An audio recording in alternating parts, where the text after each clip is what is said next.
지난 11월 12일 서울에서만 100만 명이 넘는 시민들이 모여 박근혜 퇴진과 하야를 외쳤습니다. 오늘은 이날 광화문과 서울광장에서 무슨 일이 벌어졌는지 이야기를 나눠보도록 하겠습니다. 스튜디오에 우리 김종 기자, 안현필 기자 나왔습니다. 네, 안녕하십니까? 안녕하세요. 예. 아, 그날 되게 고생 좀 많이 하셨죠? 날씨는 좀 따뜻해서 괜찮았었는데, 네. 이날 사람이 너무 많아갖고, 우리 얼굴도 제대로 못 봤는데, 네, 그렇죠. 그날 어떠셨어요? 뭐 늦게까지 뭐 당연히 다 있었는데 제가 알기로는 피터 선배도 저희보다 네. 더 새벽까지 있었다고 들었어요.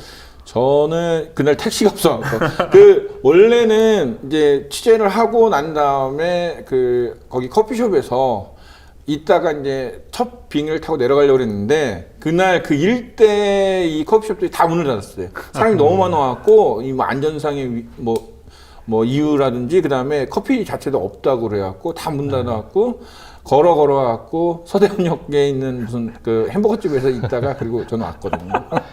네, 뭐 다 여기저기 사람이 꽉 차가지고. 그러니까요. 네. 아니 100만 인파가 몰렸기 때문에 광화문 일대 상권이 그 어느 때보다 초호황기를 누렸다. 이런 게 바로 창조 경제지. 아니 제주도에 네. 그날 제주도 공항 주변에 주차장이 꽉 찼거든요. 그게 뭐냐면 제주도에 계신 분들 다 비행기 타고 올라왔거든요. 그러니까요. 그리고 전국에서 관광버스 거의 한 1000몇 네. 대가 왔고. 그러니까 이 경제가 살려진 거야. 이게 뭐 100만 인파가 넘었다고 하지만 연합뉴스에서 그 지하철 통계 왔다 갔다 한 겁니까? 125만 명 정도까지 추산을 네. 하더라고요. 그래서 정확한 수치는 뭐 많게 보는 사람은 정말 200만까지 보는 사람도 있고 뭐 적게 봐도 100만 이상이라는 건 뭐 확실한 것 같아요. 뭐 전국적으로 보면은 뭐 제주도만 해도 2,000명. 근데 이게 단순하게 숫자가 2,000명이 뭐 많고 적고를 떠나서 제주도에만 2,000명이 모인 건 엄청난 대사건이거든요. 그렇죠. 우리가 흔히들 집회를 생각을 하면은 집회라는 거는 이 불만을 가진 사람 중에서도 가장 강경하고 뭔가 내 의지를 행동으로 보여주겠다고 하는 사람이 집회에 참석을 그렇죠. 하는 거잖아요. 그렇죠. 근데 그 수치가 전국적으로 100만에서 200만 가까이 된다는 거는 이거는 이미 거기서 행동해야겠다고 마음먹은 사람이 전체의 10%로 보면은 전 국민이 이미 마음이 떠났다고 다 확신할 수 있는 거죠. 이제 페이스북 같은 데서도 저희가 게시물을 올리면 좋아요 개수가 나오잖아요. 그렇죠. 조회수와 좋아요 개수가 나오잖아요. 근데 보통 좋아요를 누르는 것도 조회수에 비해 뭐 10% 수준? 이런 정도밖에 안 되거든요. 그걸 누르는 것조차도. 그런데 그렇죠.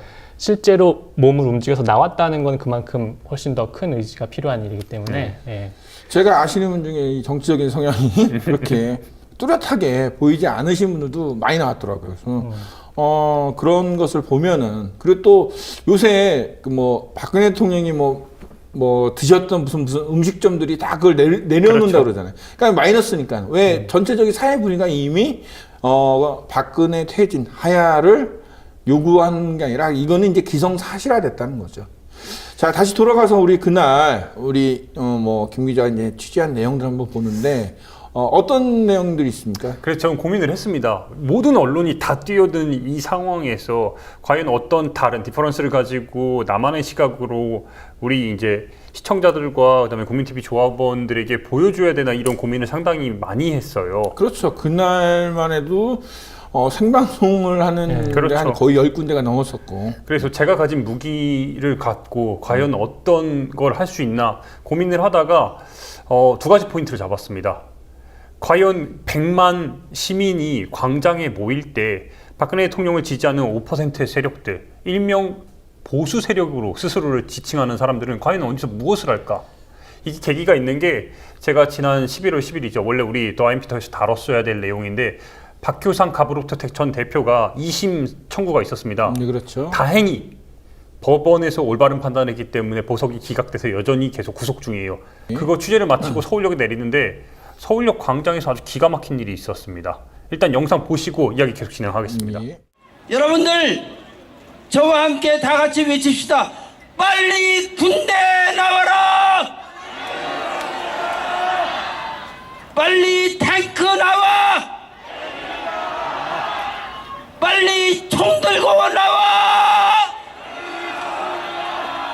죽이자. 죽일 놈은 죽이자. 탱크로 죽이자. 총으로 죽이자. 군대가 나와서 죽이자.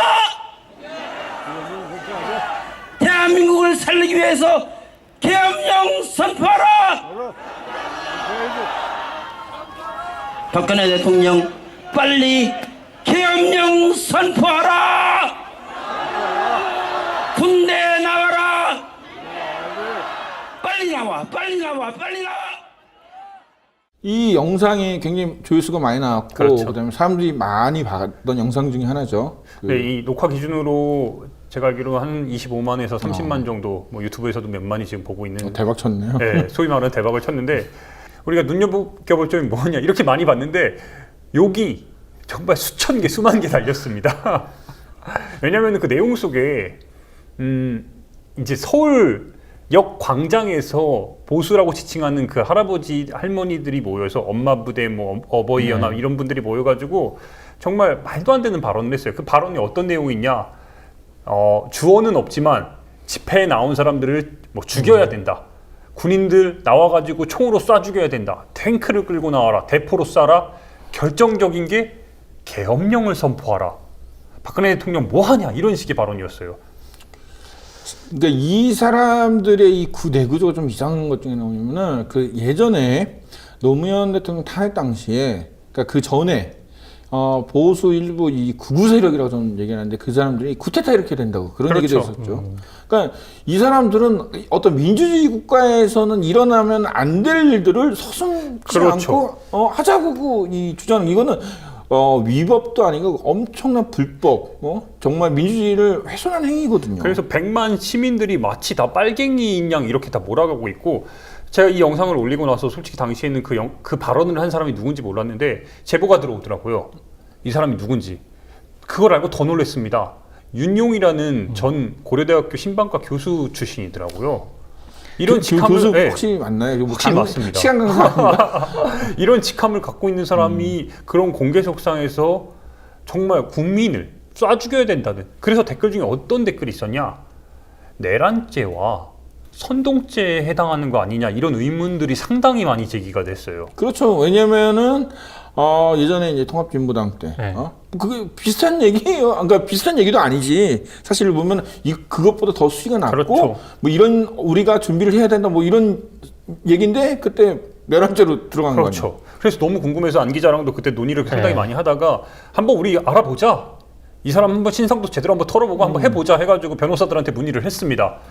그런데 애석하게도 여러 변호사한테 문의를 했는데 내란죄와 선동죄에는 해당이 안 된다고 하더라고요. 종합적인 것들을 좀 검토를 해봐야 하는데 그러니까 이게 웃긴 거야. 왜 이 사람들은 해당이 안 되고 통합진보당은 지금 해당이 돼갖고 정당 해산되고 지금 구속돼갖고 지금 교도소에 있는 거야. 이유를 들어보니까 이 내란죄와 선동죄는 정말 종합적인 결과에 의해서 결과론적으로 이게 실제 가능성이 따져봤을 때 정말 지대한 가능성이 있다고 실행이 됐을 때 내란죄와 선동죄가 된다고 하더라고요. 근데 이 사람들의 발언은 그냥 공개석상에서 했지만 결과론적으로 따져봤을 때는 그냥 어이없는 발언 이렇게 될 가능성이 높기 때문에 이건 해당이 안 된다고 대부분 보더라고요. 아까 전에 그 참여정부 시절에 그 어떤 쿠데타 발언 그거는 그 언론에 사설로 이렇게 나왔던 얘기들이 많았거든요. 그러니까 이런 거 자체가 저는 우리가 이 언론에서 함부로 하지 말아야 될 얘기들이 있어요. 그러니까 뭐냐면은 예를 들어 박근혜 대통령 퇴진과 하야는 충분히 요구할 수 있지만 뭐 박근혜 대통령을 뭐 통찰해야 된다 뭐 이런 거 장부대로 안 된다 이런 거 안 말이 되잖아요. 되죠. 언론에서는. 네. 근데 이런 사람들에 대한 그 얘기랑 비슷한 맥락이 벌써 이미 나왔었거든요. 참여정부 때 뭐 쿠데타 이렇게 된다 뭐 이런 얘기를 그대로 실었던 언론들도 있었거든요. 그래서 제가 이제 그날 포인트를 왜 소위 얘기하는 보수 세력들 이 사람들의 좀 포인트를 잡았던 게 뭐냐면 100만이 나올 때 과연 이 보수라고 지칭하는 사람들은 과연 얼마나 될까 너무너무 궁금했습니다. 그 첩보를 듣고 그래서 여의도 현장에 갔습니다. 정말 힘들게 찾아갔어요. 최소 100만이면 그 사람도 한 10,000명 정도 모여야 되지 않았나? 일단은 최초의 영등포 경찰서에 좀 확인하고 막 이것저것 하니까 여의도 광장 어간에서 집회 신고를 냈다고 하더라고요. 근데 갔더니 없어요. 집회 신고 냈으면 거기 그 자리에 그러니까 그 자리에 있는 게 아니라 없더라고요. 그래서 진짜 소위 얘기해서 이거 물 먹었구나 이러고 막 혼자 이러고 있는데 어디선가 멀리서 여의도 광장에 혼자 서 있는데 멀리서 소리가 들리는 겁니다. 막 그 고성이 굉장히 작게 봤더니 국회 앞에 국민은행이 있습니다. 네. 그 국민은행 사거리에 지하철 9호선 국회의사당 바로 앞에 한 300여 어르신들이 모여서 태극기를 들고 굉장히 성토를 하고 있더라고요. 근데 이제 그날 뭐 어르신들의 이야기는 뭐 다 비슷비슷했습니다. 그 류의 이야기였는데 제가 그날 현장에서 청년 한 명을 만났습니다.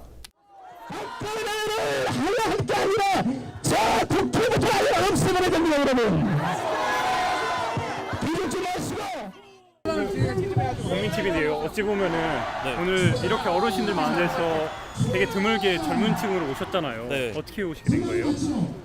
저는 당연한 그 대한민국 국민으로서 여기에 참석하게 됐습니다. 네, 지금 다들 지금 광화문에 계시는 분들, 젊은 분들도 많은데, 네, 저는 여기서 이제 대한민국을 지키기 위해서 저와 이제 다음 세대를 위해서 이 자리에 오게 되었습니다. 그러면 하나만 더 여쭤볼게요. 지금 최근 여론조사 보면은 네. 박근혜 대통령에 대한 2030의 지지율이 0%까지 떨어졌잖아요. 저는 언론을 안 믿습니다. 네, 저는 뭐 이제 특히 이제 요즘 이제 스마트폰 시대라서 이제 지금 이제 막 언론을 이제 통해서 이제 막 그 국민들을 선동하고 이제 이렇게 유발을 시키는데 저는 일부러라도 지금 이렇게 그런 걸 보지 않고 저는 이런 자리에 함께 나와서 이렇게 같이 하고 있습니다. 그러면은 예를 들어 요즘에 종편이나 소위 이제 좌우를 안 가리고 다 박근혜 대통령에 대해서 비판적인 목소리가 나오는데 그거에 대해서는 그런 점에서 제가 지금 학생인데 많이 안타깝고 제 목소리를 표현할 수 없다는 그 점이 정말 그러면 보통 정보는 어디서 얻으세요?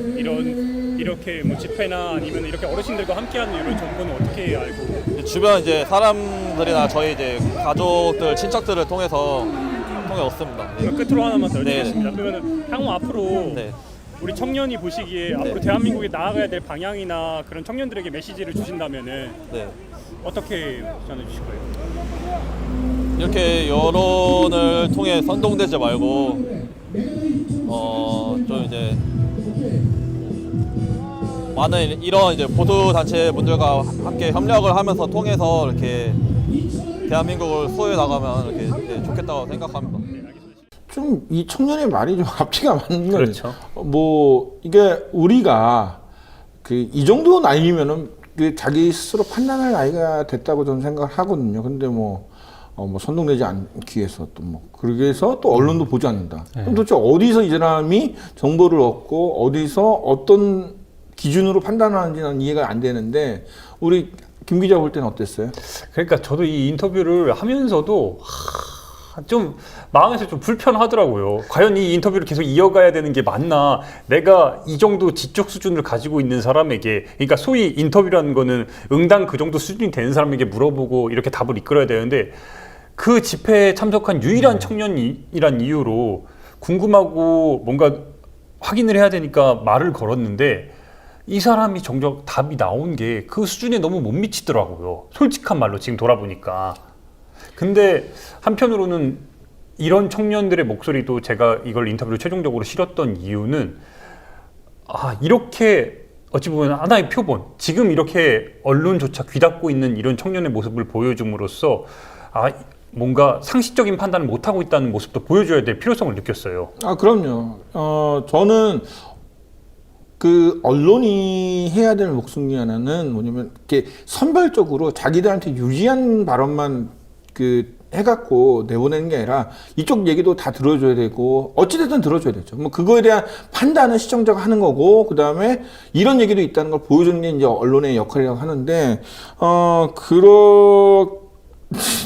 하고는 정말 웃음이 나올 만한 그런 얘기인데 김 기자 말대로 이제 그 현장에 유일한 청년이었으니까 희소적인 가치가 있고 충분히 들어볼 만한 가치가 있다고 저도 생각을 했는데 막상 이야기를 할 때 자기가 이야기를 하는데 근거를 대지 못하고 자기는 뭐 언론을 보지 않는다라고 이렇게 이야기를 해버리니까 거기서 사실은 뭔가 더 다른 이야기가 나왔으면 인터뷰가 훨씬 더 좋은 인터뷰가 됐을 텐데 그렇지 못한 점이 이게 있죠. 실제적으로 예를 들어서 윤용 그 전 고대 교수 같은 경우는 사람들이 욕이 수천 개 수만 개가 달리면서 이 사람이 확실한 메시지와 그러니까 자기만의 주장을 이야기를 하니까 확연하게 욕을 막 해요.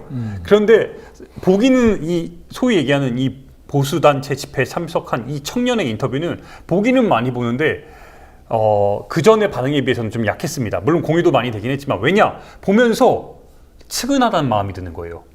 이 청년의 인터뷰에 대해서 너 정말 거지 같다, 너의 주장이 정말 잘못됐다 얘기를 해야 되는데 이건 뭐 그럴 상바본가 이런 느낌인 거예요. 내용 자체가 없었기 그렇죠. 때문에. 그러니까 우리가 이런 그러니까 위증총궐기 그 11월 12일 날 저는 그렇게 생각해요. 그러니까 많은 시민들이 모였기 때문에 뭐 그 여러 가지 이제 의견과 생각이 다를 수가 있어요. 그러니까 뭐 누구는 옳고 그름의 문제는 아니라고 생각해요. 하지만은 이 보수 쪽이 얘기하는 이런 주장들이 옳고 그름을 떠나서 너무 이 우리 민주주의의 테두리 안에서 벗어난 행동과 일들이 많고 또 그 논리에 너무 맞지 않는 것들을 많이 볼 수 있었는데, 자, 우리 이제 이런 여러 가지 다른 사람들의 이제 목소리도 있지만은 그날 우리 행사하면서 우리 쿠포터들도 네. 많이 이제 현장에 나간 걸로 알고 있는데 우리 안 기자 그 얘기 좀 해주시죠. 네, 일단 그날 저희가 쿠포터가 공동 취재를 한번 나갔는데요. 이제 처음에 계획할 때는 그 다양한 시민분들이 많이 나오실 거니까 그렇죠. 이제 쿠포터 한 분이 시민 한 분씩을 이렇게 딱 인터뷰를 해서 그거를 제가 종합을 해보자 이렇게 준비를 했어요. 그리고 또 한 가지 진행했던 게 이제 현장에 이제 쿠포터분들이 나가 계시니까 현장 영상과 사진을 실시간으로 찍어서 저한테 보내주시면 제가 정리를 해서 올리겠다. 그렇게 해서 저희 페이스북 페이지에 실제로 실시간으로 게시를 했고요. 그래서 뭐 그 다양한 목소리를 담으려고 노력을 좀 해봤습니다. 한 몇 분 정도 동참하셨나요? 저희가 총 9분이 동참을 해주셨고요. 그래서 그러면 9분은 다 이제 뭐 카메라나 휴대폰을 들고 네. 이제 현장에 직접 나가셨던 그쵸. 거네요. 민주총궐기 현장에 계셨고 이제 사진과 영상을 찍어서 저한테 보내주셨던 분이 총 9분 계셨고, 그러니까 네. 나가신 분은 더 많으셨다는 거죠. 그것까지는 정확하게는 파악은 안 되는데 아무튼 저한테 많이 직접적으로 나가셨을 보내주신 거예요. 분들 아마 그러셨을 거예요. 공익팀 조합원들도 이 열성 조합원들이 많고 당연히 이제 참여를 많이 하셨고 저도 이제 중간중간에 이제 깃발이라든지 그런 걸 많이 봤거든요. 네. 자, 이분들의 뭐 영상은 지금 이제 뭐 준비 중이고 있는데 네. 그러니까 굉장히 많은 얘기들이 올라왔죠. 그분들이 이제 곳곳에서 취재했던 그런 얘기들이 어떤 얘기들이 좀 오갔나요? 뭐 일단은 저희가 했던 거는 현장에 그날 생중계를 여기저기서 워낙 많이 그렇죠. 해가지고 큰 무대, 뭐 시청광장하고 강원광장 쪽 무대는 다 많은 분들이 실시간으로 또 나중에라도 보셨을 것 같아서 저희들은 이제 그 외에 약간 주변부라고 할 수 있는 지역에서 그날 워낙 많은 단체들이 나왔기 때문에 그래서 뭐 노동자들 당연히 있었고 뭐 청년들, 청소년들 또 뭐 장애인 이런 정말 다양한 목소리들이 나왔기 때문에 그분들의 모습을 조금이라도 더 중심은 아니고 주변부라고 할 수 있겠지만 그런 쪽에 좀 집중을 해서 그런 사진과 영상 그리고 뭐 정당들 나와서 하는 것도 담았고요. 이것저것 현장에서 실시간으로 바로바로 찍어서 제가 정리해서 올리는 실시간의 현장 스케치 정도로 진행을 했습니다. 네. 저는 이거를 이제 그날 이제 하면서 이런 것들이 굉장히 필요하다는 생각을 좀 많이 했어요. 왜냐면은, 그러니까 우리가 이제 정보라는 게 큰 정보도 중요하지만은 제가 그때 이제 봤더니, 그러니까 지하철 그 2호선 시청역, 1호선 시청역에 이게 못 올라가는 거예요. 근데 사람들이 이제 그걸 모르고 시청역에서 내려갔고 자꾸 이제 올라가는데 그런데 제가 이제 그날 내려가서 보니까는 9번, 10번 뒤쪽으로 나가면 더 빠르게 갈 수 있더라고요. 근데 그런 걸 모르니까 뭐 그 앞에서 막 못 나가니까 막 서로도 이제 힘들어 하시는 것도 있고. 그 다음에 그 경복궁역, 광화문역 이게 무정차하는 경우가 있었거든요. 근데 이제 이런 것들을 그 지도부나 아니면 이제 공식적으로 이제 얘기를 해줬어야 되는데 이거 안 해주더라고요. 또 서울시도 좀 전 답답한 게 서울시에서 미리 뭐 준비를 했다 그러는데 이제 이런 걸 얘기를 해야죠. 지금 사람이 너무 많으니까는 뭐 SNS 박원순 선생님이 SNS 잘한다면서 왜 그때는 또 안 했는지 모르겠어요. 근데 그날 좀 눈여겨볼 점이 솔직히 말씀드리면은 박 시장이 이번에 이재명 시장한테 이번 전국에서 많이 밀리지 않았습니까? 근데 그날 현장에서 좀 재밌었던 점이 뭐냐면은 박 시장을 제가 여러 차례 만났습니다. 근데 시민 속으로 아예 완전히 걸어 들어가서 335 모여있는 시민 사이에 완전히 그냥 털썩 주저앉고 같이 마치 연예인 한 명이 돌아다니는 느낌이 나더라고요. 보좌관 한 명이랑 둘이서 돌아다니면서 발언하고 이야기 듣고 그 모습을 보면서 확실히 시민 속으로 들어가는 시장의 모습은 박 시장이 정말 탁월하구나. 그날 이재명 시장은 연단에 올라가서 발언을 하고, 물론 나중에 박 시장도 올라갔지만 연단에서 차 위에 올라가가지고 진두지휘를 하고 있는 모습이었는데, 박 시장은 이와 완전히 정반대로 시민 두세 명과 함께 걸으면서 행보를 보이더라고요. 그래서 어떻게 평가할지는 뭐 나중에 좀 더 두고 봐야 하지만 자기만의 스타일로 그날만큼 확실히 좀 보여준 것 같아요. 특히 그날 화장실 그 지도를 구현한 모습에서는, 그 화장실 지도에 대해서는 사람들이 크게 공감을 했잖아요. 근데 저는 이제 개인적으로 박 시장의 잘하는 그러니까 박원순 시장이 잘하는 건 서울시장으로서의 행정력이었거든요.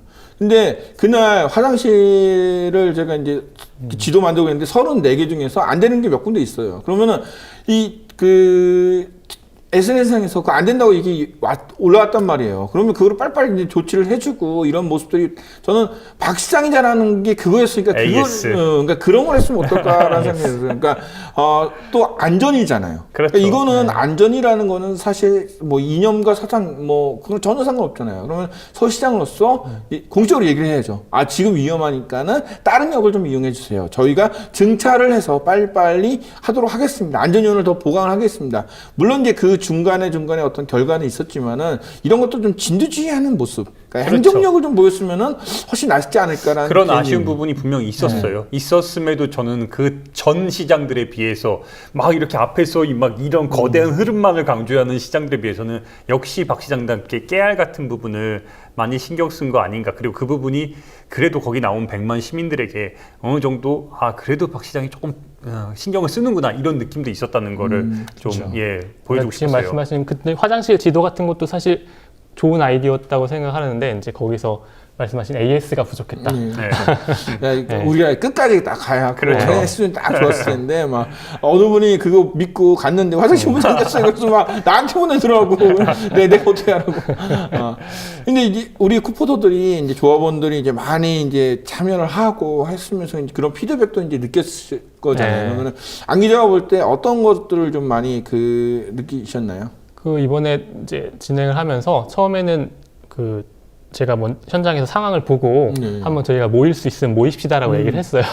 그런데 아시다시피 어디 한 곳에 모일 수 있는 상황이 아니어가지고 처음에 계획할 때는 모여서 좀 구역을 나눈다든지 이런 식으로 좀 유기적으로 해보려고 했는데 그렇게까지는 못했고, 또 한 가지 아쉬웠던 거는 이제 사진하고 영상을 많이 보내주셨는데 제가 다 소화를 할 수가 없더라고요. 왜냐하면 현장 상황을 제가 정확하게 파악할 수가 없고, 설명을 해주시긴 하는데 좀 제가 더 확인해야 될 부분이 있는데 그걸 일일이 확인하고 올리기에는 좀 여력도 좀 모자랐고. 이게 거의 그러니까 광화문 내자동 쪽 상황 틀리고 광화문 광양 틀리고 시청 광양 틀리고 뒤에 세종문회관 뒤쪽 틀리고 이게 상황이 너무 다른 거예요. 그러니까는 저도 제가 몇 군데 갔지만은 여기 상황 틀리고 다 하니까 이게 전체적으로 보지 못하겠더라고요. 아예 이게 어디 한 군데 있어갖고 그걸 다 봤으려고 했는데 이거 집회를 끝나고 제가 이제 새벽에 설문지를 이제 만들었어요. 왜냐면은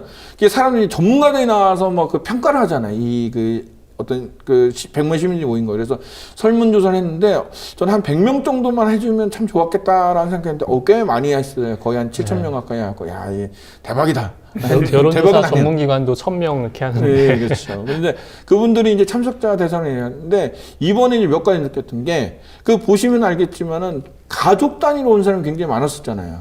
많이 보셨죠, 그런 거. 그렇죠. 현장에서 엄청 많이 다녔죠. 근데 제가 이제 조사를 해봤더니 실제로 가족, 친구랑 온 사람들, 그러니까 가족, 친구, 개인 온 비율이 굉장히 많았더라고요. 오히려 예전에 우리가 집회 같은 경우는 보통 다 이제 조직, 어디 무슨 노조, 단체, 조직, 사회단체 이런 데서 오는데 그 비율이 굉장히 낮더라고요. 그러니까 저는 이게 그래서 이제 좀 많이 다르구나. 그러니까 이런 면 때문에 우리 이제 그런 말들 나왔잖아요. 너무 콘서트 같지 않냐? 좀 더 하야를 위해서 이제 막 가야 되지 않느냐, 이런 얘기들도 많이 좀 들었죠. 이제 내자동 로터리에서 경찰과 시민 간의 일부 충돌이 있었지 않습니까? 그쵸. 그때 당시에 이제 시민들이 버스 위에 올라갔어요. 그쵸. 경찰 버스 위에 올라가서 이제 좀 약간 과격한 행동을 했는데, 그걸 지켜보는 대다수의 시민들이 한 목소리로 외쳤죠. 내려와. 내려와. 그래서 이게 전체적으로 시민들이 굉장히 좀 폭력적인 사태를 조심하는 모습을 보였고 네. 그런 모습들 때문에 뭐 일부 좀 화가 나거나 네. 좀 뭔가 분을 표출하고 싶었던 분들도 좀 이렇게 자제가 되고 전체적으로 평화로운 상황으로 전개가 저는 됐죠. 이 부분이 바로 굉장히 중요한 포인트라고 보는데 100만 시민이 정말 건국 이래 뭐 처음으로 이렇게 100만이 나와서 최대 규모라고 이야기를 하잖아요. 그 만약에 이런 폭력 집회가 뭐 이거에 대해서는 뭐 폭력이나 더 밀고 들어가야 된다는 이런 거 차치하고 만약에 그런 게 더 집중됐다면은 100만이라는 의미 자체가 전 퇴색한다고 봐요. 그렇죠. 정말 이 수많은 사람들이 모여서 이걸로 온건하게 뭐 평화 집회나 그 뭐 쓰레기 줍고 이런 것들이 나중에 이런 것들이 다 모아질 수 있었던 근간에는 100만이라는 큰 숫자 아래 다 모인 거지. 여기서 예를 들어 누가 폭력을 행해서 경찰이 뭐 죽었거나 뭐 시민이 부상을 당했거나 이런 순간 폭력 집회로 매도될 가능성이 상당히 농후했거든요. 근데 여기서는 100만이 모여서 의지를 가진 사람들이 보여줬다. 이 자체로 우리는 네. 정말 높게 평가해야 되는 거죠. 그 저희 설문조사한 것 중에 그 항목이 있었거든요. 그랬더니 한 59%, 한 60%가 그러니까 이게 중복이기 때문에 된 건데 한 60% 정도가 그 일부 시민들의 그런 그 벌인 일이기 때문에 그거를 큰 의미를 둘 필요가 없다. 이렇게 얘기를 다들 하시면서 평화 집회가 제대로 할 수 있었던 가장 큰 이유는 첫 번째를 모를 거 뭐냐면 이제 시민들의 성숙한 그렇죠. 의식. 그 다음 두 번째가 뭐냐면 경찰이 강경 진압 안 했기 때문에. 그러니까 네. 경찰이 굳이 강경 진압만 안 하면은 항상 우리의 시위는 평화적으로 될 수밖에 없었다는 거죠. 근데 이제 경찰이 자꾸 그 폭력 시위를 만드는 이 유발 요인이 된 거예요. 그러니까 어떻게 보면 이 경찰 스스로가 자꾸 이 시민들을 좀 악하게 고통스럽게 만드는 존재 같아요. 그게 눈앞에 물대포가 보이고 막 체증 카메라가 막 나를 찍고 있는 거 하면은 사람들의 나죠. 아드레날린이 이제 솟아올라서 같이 흥분하거든요. 그 순간 누가 경찰 방패가 밀고 나온다. 이걸 보니까 충돌을 안 할 수가 없어요. 그렇죠. 그 충돌이라는 게 한쪽이 잘못해서 일어나는 경우는 그렇죠. 사실상 없거든요. 네. 이날 이제 행사에서 여러 가지 이제 행사가 해갖고 그러니까 제가 이 설문조사한 것 중에서 이제 가장 중점을 뒀던 게 이런 부분이거든요. 그러니까 여러 가지 행사가 벌어졌잖아요. 뭐 토크 콘서트도 있고 행진도 있었고 자유발언도 있는데 제일 좋았던 것들은 일단 기본 시민 행진과 시민 자유발언. 그러니까 시민들은 스스로 보니까 자기들도 얘기하고 싶은 거야. 그렇죠. 그러니까 이런 발언 때가 또 난장처럼 이제 곳곳에서 열렸는데 저도 이런 게 바로 그러니까 콘서트를 해서 음악으로 즐길 사람 즐기고 어떤 토크 콘서트나 자유 발언, 시민의 어떤 스스로의 발언이 있으면 더 좋았고, 그러니까 이 뭐 보시면 취재하면서 알겠지만 그 시민들이 말 정말 잘해요. 그럼요. 그렇다고 100만 명이 동시에 단일한 목소리를 내는 것 자체는 솔직히 현실적으로 불가능하고요. 그거는 사실 네. 어떻게 보면은 민주주의가 아니지. 그럼요. 그 촛불 100만 명이 들어올린 것만으로도 이거는 단일한 목소리가 나왔다고 당연히 보고요. 예, 근데 다만 그날 경찰들에 대해서 좀 지적을 하고 싶은 게 한 가지가 뭐가 있었냐면은 충돌 자체를 물론 미연에 방지하는 건 좋은데 통행권을 제한했다는 부분이에요. 그러니까 그날 물론 법원에 의해서 뭐 청와대에서 1km 앞까지 800m. 예, 왔다고 하지만 실질적으로 청운동, 효자동에 사는 사람들은 그 거주민들은 퇴근하고 집에 가는 길에 집에 갈 수가 없는 거예요.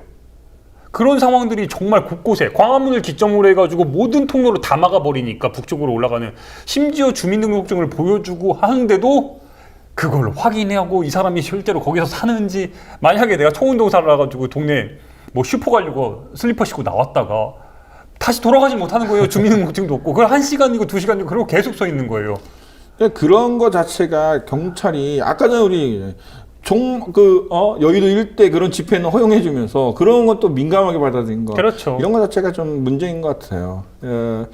우리가 이제 민중 총궐기 11월 12일 날 집회 관련돼서 얘기를 하고 있는데 설문조사 중에서 제가 그랬어요. 가장 기억에 남는 장면이 뭐냐 했더니 그 고등학생들, 중고등학생들의 어떤 교복을 입고 행진하는 모습, 그 다음에 두 번째가 이제 쓰레기를 줍는 모습에서 뭐 감동했다는 이런 얘기가 있는데 우리 김 기자랑 우리 안 기자가 볼 때 그날 취재를 하면서 느꼈던 가장 명장면을 좀 꼽으라고 하면 어떤 게 있을까요? 뭐 저는 일단은 명장면은 파도 타기 하는 장면과 함성 지르는 장면이긴 한데 그거 외에 저는 그날 이제 청소년들 그리고 대학생들이 굉장히 많이 나왔잖아요. 그걸 보면서 이게 이 좀 젊은 친구들이 민주주의를 직접 경험하게 됐겠구나, 민주주의가 뭔지 배웠겠구나라는 점에서 그게 오히려 어떻게 보면은 앞으로 이제 그 세대에 우리나라의 큰 자산이 될 것 같다라는 생각이 들었어요. 네. 우리 김종인 전. 저도 이제 정말 많은 좀 마음을 울리는 장면들이 많았는데 소쿨하게 제 인터뷰를 거부하고 떠난 그 2명의 여성, 그 여성들이 광화문 북단에서 새벽 1시경이었는데 쓰레기를 줍고 있길래 이제 열심히 쫓아갔죠. 쫓아가가지고 인터뷰 좀 하자고 했더니 정말 소쿨하게 쓰레기를 계속 줍으면서 별거 아니에요 이런 느낌으로 하는 거예요.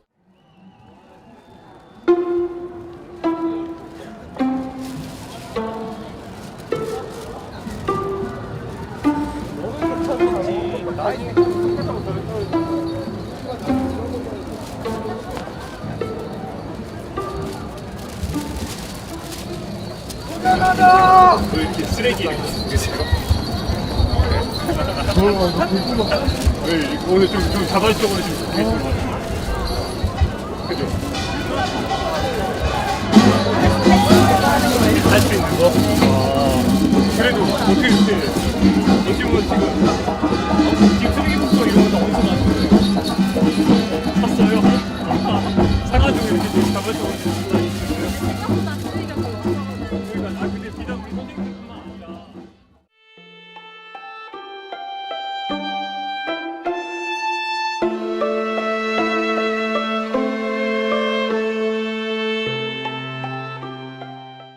아니라 이 영상 보면서 그러니까 이런 모습들이 이 두 분의 여성뿐만 아니라 여러 곳에서 이렇게 이루어졌거든요, 사실. 그렇죠.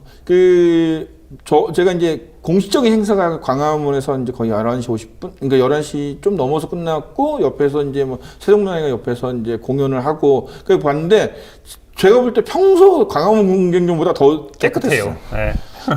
커뮤니티 게시판에 올라온 사진이 뭐냐면은, 그러니까 미화원 분이 그 쓰레기 봉투 있잖아요. 파란색 원래 공용 그거 들고 가시는데 주술 게 없어져갖고 그냥 가시더라고. 그래서 가장 저도 그래서 인상 깊었던 그 말이 물론 그 여성분이 지나가면서 한 말이지만 그냥 제가 할 수 있는 거 하는 거예요. 이렇게 말을 하는데 정말 놀랐어요.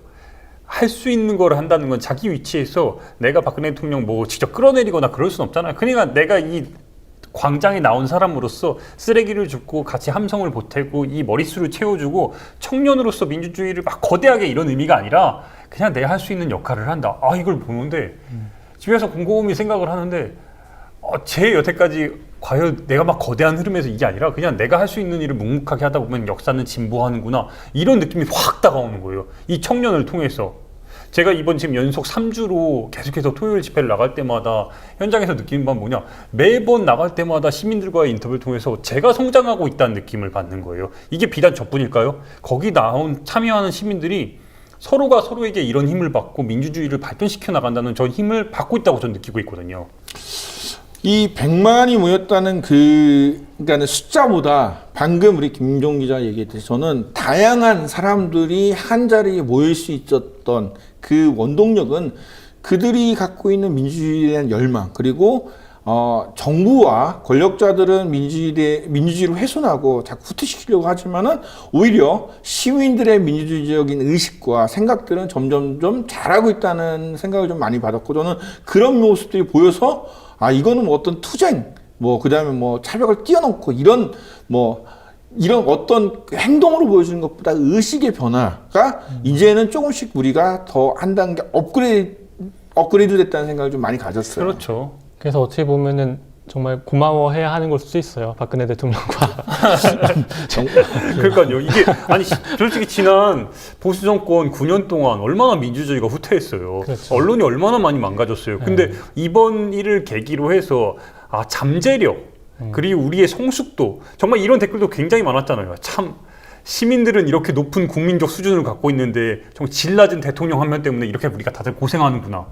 얼마나 이 현실에 대해서 제대로 적확하게 이야기를 해요. 저는 이제 개인적으로는 이렇게 정말 치를 떨릴 만큼의 어떤 이 고통과 그 다음에 그 아픔, 그리고 힘듦을 겪었기 때문에 다시는 정말 이런 사람들을 이제 안 뽑겠구나, 뭐 어떻게 될지 모르겠지만은 그런 생각들이 있으니까 조금 그거는 좀 이제 좋은 점이라고 볼 수 있을까라는 생각도 좀 새누리당이 들었어요. 어떻게 또 변신을 할지는 이제 그러니까 그 변신에 속으면 안 되는데 좀 이제 그 뭐 마무리를 하자면은 좀 전 걱정이 되는 게 저희가 이제 녹화하는데 청와대에서 했죠. 태진 하야는 없다. 지금 우리 모든 시민들, 대한민국 국민들은 이제 태진과 하야를 기정사실화하고 그 목표만을 위해서 이제 가지고 있는데 이쪽에서 이제 버티고 있기 때문에 저는 이제 앞으로 또 시위가, 집회가 더 많은 시민들이 참여할 것 같은데, 이런 부분에 앞으로 대해서 어떻게 생각하는지 그 한마디씩 마무리 발언하고 우리 마치도록 할까요? 네, 이게 또 사실 이렇게 딱 100만이 모여서 깔끔하게 정리가 되면 제일 예쁜 그렇죠. 모습이 될 텐데 또 저희 박 대통령께서 그런 데는 또 관심이 없으시니까 이게 또 길게 가게 될 것 같아요. 그렇죠. 그럴 수밖에 없고 그리고 또 집회 시위가 굉장히 또 많이 이어지고 열릴 텐데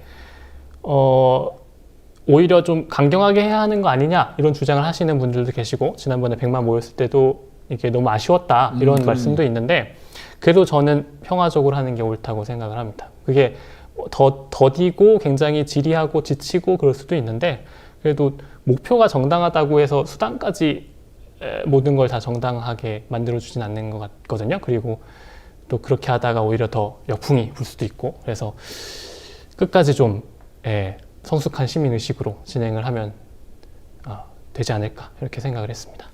저도 일단 결론부터 이야기하면 박근혜 대통령은 하야 안 할 겁니다. 스스로를 너무 아끼는 사람이기 때문에 절대 하야 안 하고 하야하는 순간 구속될 가능성이 정말 농후하기 때문에 하야 안 하고요. 그렇다면 다음 행보에 대해서 이제부터 진짜 진지한 고민을 해야 된다는 거죠. 시민들의 움직임, 시민들을 할 수 있는 건 계속해서 해야 된다고 봅니다. 이 추이가 계속 됨에도 불구하고 시민들이 저는 계속 나와야 된다고 보고요. 이 상황에서 이 시민들의 열망을 정치권이 어떻게 받아들이냐의 문제인데 다음 수순이 과연 이제 하야를 선택을 하지 않을 박근혜 대통령에 대해서 어떤 선택을 하게끔 이끌어내는 게 정치권의 역할이라고 봐요. 여기서 이제 좋은 리더가 현명한 리더가 나와서 탄핵에 대해서 제대로 된 절차로 들어가야 될지 아니면은 박근혜 대통령이 하야하지 않는 상황에서 완전히 물러나게 하는 또 다른 이름의 뭐 이선우태라는 뭐 어떤 건 확신할 수 없지만 정치권의 이제 해결이 정확하게 나와야 된다는 거예요. 이제 이 판단을 제대로 된 판단을 하기 위해서 시민들이 계속해서 푸시를 하고 광장에 나와서 목소리를 높이고 우리 미디어는 계속해서 이거를 올바르게 보도해 줘야 되는 게 이제 우리들의 지금 역할이라고 봅니다. 저도 이제 마지막으로 한마디 하면은 결국 키는 박근혜 대통령이 아니라 저는 시민이라고 봐요. 시민이 뭐 200명, 300만 명 모이면은 어떤 일이 벌어질지는 아무도 모르는데 결국은 뭐냐면 시민들의 힘, 시민들이 키라고 생각하기 때문에 우리 시민들이 더욱더 수사 상황이라든지 그다음에 정치권의 모습이라든지 그다음에 속속들이 밝혀진 이 불법적인 행위, 범죄 행위를 더 주목을 하고 이거를 가지고 좀 더 올바른 판단을 통해서 행동을 좀 했으면 좋겠습니다. 뭐 앞으로도 이제 뭐 계속 뭐 현장에 또 나갈 텐데 날씨가 더 추워질 수 있으니까는 감기 조심하시고 또 더 열심히 취재를 해서 제대로 많은 시민들이 알 수 있는 정보를 전달해 주셨으면 좋겠습니다. 오늘 이렇게 나와주셔서 고맙습니다. 고맙습니다.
전국적으로 조직 기반을 갖춘 구국여성봉사단은 새마음 봉사단으로 이름을 바꿉니다. 이후 본격적으로 전 국민을 대상으로 정신개조 운동에 나섭니다. 1979년 새마음 봉사단은 체계적인 조직망을 기반으로 개개인을 교육하고 선도하는 데 집중하기 시작합니다. 그 첫 번째는 언론사주였습니다.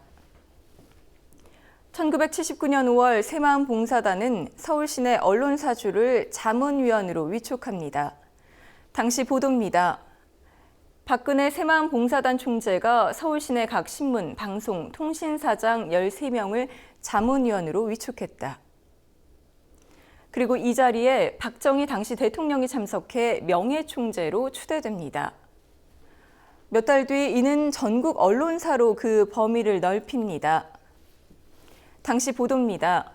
전국 14개 지방신문사장을 자문위원으로 위촉했음을 알 수 있습니다. 그리고 언론사장들을 위촉한 이유를 이렇게 밝힙니다. 보도를 통해서 새마음 봉사단원들을 잘 지도 격려해 새마음 운동이 전국에 더욱 심화될 수 있도록 협조해달라는 겁니다. 당시 정권과 결부된 단체가 언론사주를 자문위원으로 위촉한 겁니다. 이러한 언론의 비호 아래 새마음 봉사단은 새마음 요원 양성에 본격적으로 나섭니다. 전국 새마음 대학생 총연합회에서 주최한 새마음 제전이 열린 당시 모습입니다. 서울 시내 33개 대학교 새마음 봉사단원 750여 명을 비롯해 1,550여 명이 모여 당시 행사 규모가 상당했음을 알 수 있습니다. 그리고 당시 이 대규모 행사를 주최한 전국 새마음 대학생 총연합회장도 확인됩니다. 바로 최순실 씨입니다. 이 행사에 참석한 박근혜 총재와 최순실 총연합회장의 당시 모습도 확인됩니다. 이러한 활동은 전국 탁구대회 개최로 이어집니다. 제1회 새마음 봉사단 박근혜 총재컵 쟁탈 전국 탁구대회까지 열린 겁니다. 이처럼 새마음 봉사단은 체육활동을 통해 결속력을 다지고 교육을 통해 그 조직력을 키워나갑니다. 새마음 요원 수료식을 알린 당시 기사입니다. 교육을 마친 요원들은 각 지역으로 돌아가 새마음 운동에 앞장서 실천하고 지도하게 된다는 내용의 보도입니다. 이러한 교육은 전국 임원단 교육으로 이어집니다. 연수교육을 수료한 192명은 자기 고장에 돌아가 새마음 운동에 더욱 헌신할 것을 다짐했다는 당시 기사입니다. 심지어 이러한 교육은 경영관리층 부인들에게도 이뤄집니다. 새마음 경영자 부인 연수원 교육 수료식을 알린 당시 기사입니다. 이를 통해 새마음 봉사단이 경제계에 상당한 영향을 끼쳤음을 짐작할 수 있습니다. 이처럼 새마음 갖기 운동은 각계각층에서 활발하게 이루어집니다. 전국 조직을 기반으로 새마음 봉사단은 각종 활동을 주도합니다. 새마음 봉사단이 운영했던 새마음 종합병원입니다. 당시 보도를 통해 새마음 봉사단이 운영했음을 알 수 있습니다. 하지만 이러한 활동은 12.6 사태로 달라집니다. 그리고 이듬해 11월 결국 자진 해산됩니다.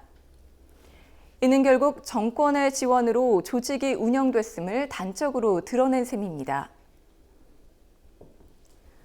범국민 걸기대회를 열어 지역별 본부를 운영하고 학생들을 동원하고 기업의 후원을 받으며 언론을 통제해 이뤄진 국민정신 개조운동.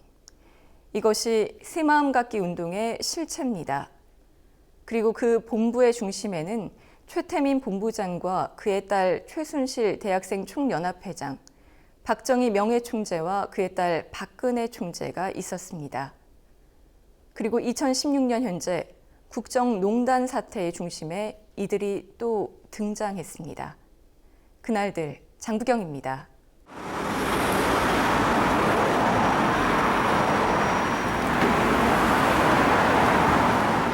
우선 젠트리피케이션의 가장 전형적인 수법이고요.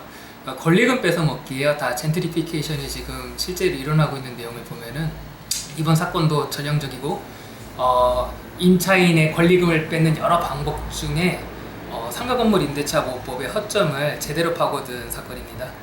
제가 봤을 때는 상가건물 임대차 보호법을 제대로 깨고 있는 이름하여 재테크 꾼이 들어오지 않았나 싶습니다.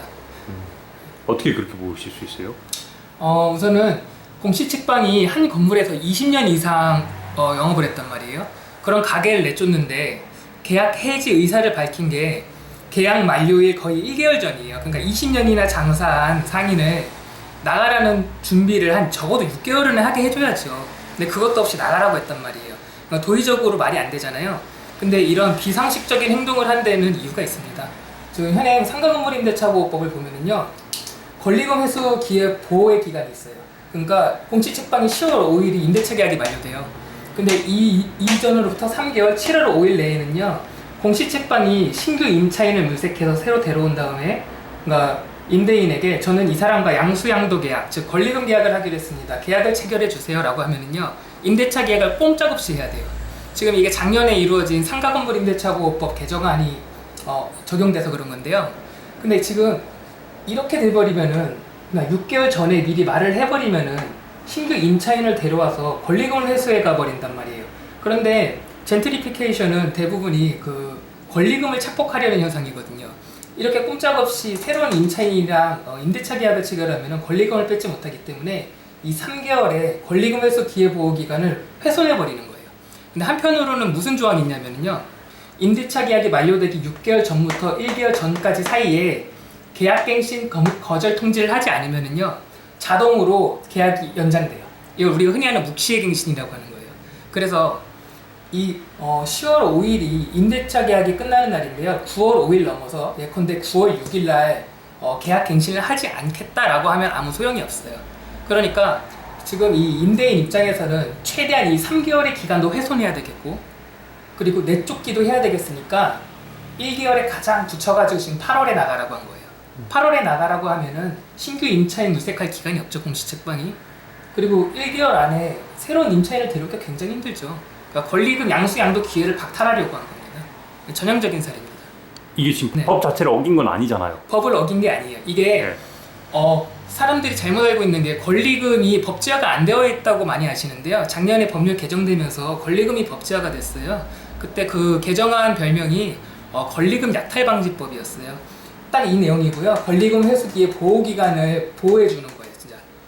권리금을 받아서 나갈 수 있게. 근데 이것도 허점이 있는 거죠. 이걸 이렇게 깨부시는 겁니다, 지금. 최신 재테크 방법입니다.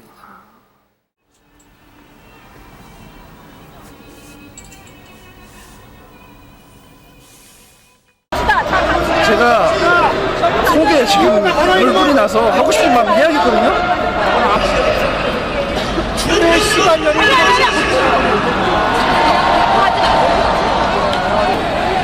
대통령은 국민의 대리인입니다. 해보세요 그러면. 그러니까 대기 지금 뭐 하는 사람인지 모르지만 대기 지금 어떻게 사는 거에 따라서 20년 살아도 자기는 답니다.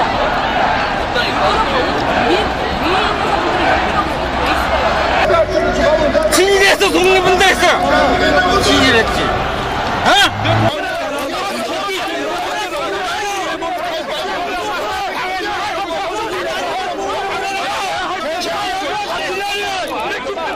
왜 똑바로 다 뭐야? 나 노조에서 저런 데 가라고. 저 태극기도 없는 과부를 가라고 이 새끼들아. 2부를 보냅시다. 2부. 12일까지는 바로. 아니, 그렇게 관심 받고 싶어하는 사람들 취재를 합니까? 참 한심하고. 근데 솔직히 저기 가서 말해봐야 저분들 난시도 알아요. 저도 아는데 그래도 하고 싶은 말은 해야죠. 잘못했으면 잘못했다고 해야 되고,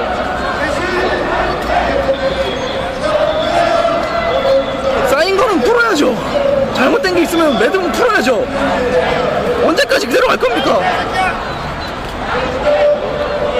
그리고 박사호 회장이라는 분, 개헌령 같은 개소리 하지 말라 그래요, 좀. 명령 안 되기 때문에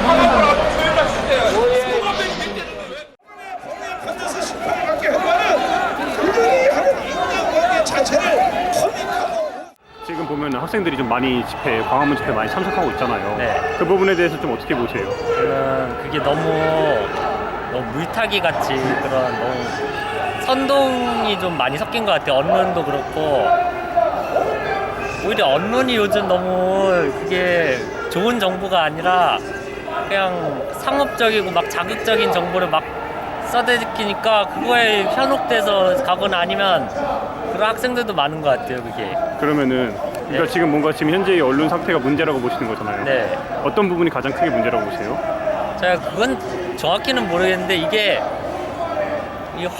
제가 딱 하나 느낀 게 황교안 총리가 무슨 문자로 그 해고됐다는 뭐 메시지를 받았다고 기사가 떴어요, 동아일보에. 근데 그 아래 기사 보니까 바로 그게 사실이 아니라는 기사가 있어요. 이게 그냥 사실도 아닌 거를 막 쏟아내는 거잖아요. 이게 정말 아닌 것 같다고 싶어서 그렇게 생각하게 됐습니다.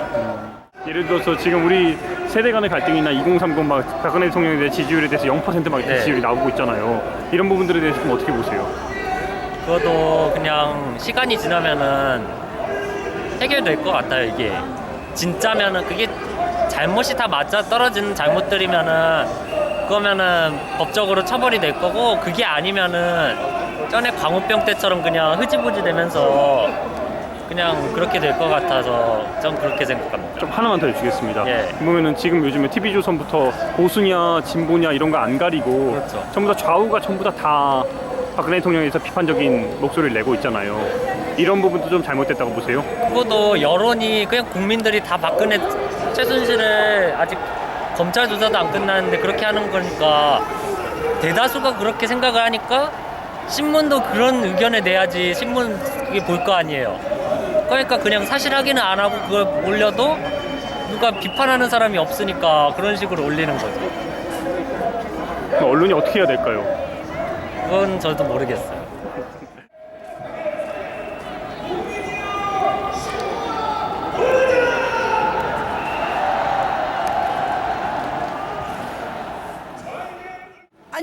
아니 그냥 하나만 물어봅시다. 본인이 대통령이라면 측근에게 그죠? 대벌들에게 편의를 봐주고 돈을 걷어서 불법으로 착취하라고 그렇게 명령 내리시겠습니까? 명령 내리시겠습니까? 제가 판단할 수 없죠. 대통령이 그렇게 하실 아니 그렇게 해서 본인한테 얻는 이익이 뭔데요? 제가 모르죠. 그거를 박근혜 대통령의 마음을 제가 어찌 알겠어요. 아니 기자들이 지금 대통령께서 잘못하셨다고 하야를 몰고 가니까 하는 소리예요. 기자분은 뭘 취재를 하세요? 아니 지금 이 집회를 취재하러 갔죠. 인터뷰. 기자분 의견 한번 들어봅시다. 아닙니까 이거? 아닌가요? 아니 편이 어디 있습니까? 취재하는 사람한테 편을 물어보는 사람이 어디 있어요? 생각을 물어보지 않았습니까? 이거 어떻게 생각하세요? 어떻게 생각하세요? 이렇게 만든 여론 이렇게 만든 사람이 누구라고 생각하십니까? 그래가 이런 상황을 만든 거 아니에요? 지금 제가 언론인이라는 이유로 이런 상황을 만들었다고 지금 강요하시는 거죠? 그럼요. 언론이 이렇게 만들어 지금 누가 만들었어요? 잘 알겠습니다. 언론인들이 만들었지. 언론이 이 상태 만들어 지금 누가 만들었습니까? 그러면 왜 그러세요? 아니 제가 지금 취재 활동하고 아니 있는 거. 두 개를 묻는데 이것도 대답 안 하면서 뭘 자꾸 얘기하라고 그래. 놔두세요. 놔두세요. 괜찮아요. 찍지 마세요. 내 얼굴은 찍지 마세요. 안 찍어요. 놔두세요. 저는 소리 괜찮아요. 지르지 마시고 놔두세요. 소리 지르게 뭘 소리 아니요. 질러요? 그러니까 취재 활동하고 있으니까 저한테 말 시키지 말고 취재하지 말고 가세요. 그래요. 기자들이 이상을 만들었잖아. 기자들이. 전혀 책임 없다고 생각하십니까? 이 사태를 언론이 안 만들었으면 누가 전혀 책임이 없다고 생각하십니까? 이 사태에 대해서. 이 사태에서 전혀 책임이 없다고 생각하십니까? 아니 저한테 무슨 답을 듣고 싶어가지고. 언론이니까요. 전혀 책임이 없다고 생각하십니까? 전혀 책임이 없으십니까? 1%의 책임도 없으십니까? 저한테 하고 싶은 이야기가 그거예요? 1%의 언론인에게 1%의 책임도 있는지 없는지 여부를 따지고 싶으신 거예요? 지금 현재 이 쉼터에 올라가면 세종문화회관까지 불빛이 보인다. 그 너머는 보이지 않는다. 사람이 얼마나 많은지 무엇라고 소리치는지는 알 수 없다. 함성이 아련히 들릴 뿐이다. 관저 안에서는 유리가 두꺼워 소리가 들리지 않았다. 저 사람들이 밤마다 촛불을 들고 와서 나를 탄핵에 수고해 줄 것이다. 그리고 그 다음에는 내게 무엇을 요구할까? 저 사람들이 원하는 것을 내가 과연 해낼 수 있을까? 그런 두려움이 촛불 시민들의 함성에 실려왔다. 노무현 대통령의 자서전 운명이다에 나오는 말입니다. 광화문 일대가 촛불로 밝혀졌던 그날 밤에 저는 청와대 뒷산에 올라가 끝없이 이어진 촛불을 바라보았습니다. 시대의 함성과 함께 제가 오래전부터 즐겨 부르던 아침 이슬이라는 노랫소리도 들려왔습니다. 캄캄한 산 중턱에 홀로 앉아 시가지를 가득 메운 촛불의 행렬을 보면서 국민들을 편안하게 모시지 못한 저 자신을 자책했습니다. 2008년 6월 18일 이명박 전 대통령의 기자회견 중에서 나왔던 얘기입니다. 노무현 대통령에게 촛불 집회는 두려움이었고 MB에게는 질타였습니다. 과연 박근혜 대통령은 무엇을 느꼈을까요? 11월 12일 집회 참가자들을 대상으로 한 설문조사에서 응답자의 66.4%는 11월 26일 집회에도 다시 참석하겠다라고 밝혔습니다. 박근혜 대통령에 대한 수사와 퇴진이 이루어지지 않을 경우 최소 50만 명 이상이 다시 모일 가능성이 높습니다. 폭동과 밀란이 일어나도 시원찮을 시국에 100만 시민들은 평화로운 시위를 통해 그들의 마음을 대통령에게 보여줬습니다. 이제 박근혜 대통령이 답해야 할 차례입니다. 노무현 탄핵은 국민이 막았지만 박근혜 퇴진은 국민이 원하고 있습니다. 추운 겨울날 다시 100만 시민이 거리에 나오지 않도록 한 사람만 청와대에서 나오면 됩니다. 더 아이엠피터 시청해주신 조합원과 시청자 여러분 고맙습니다.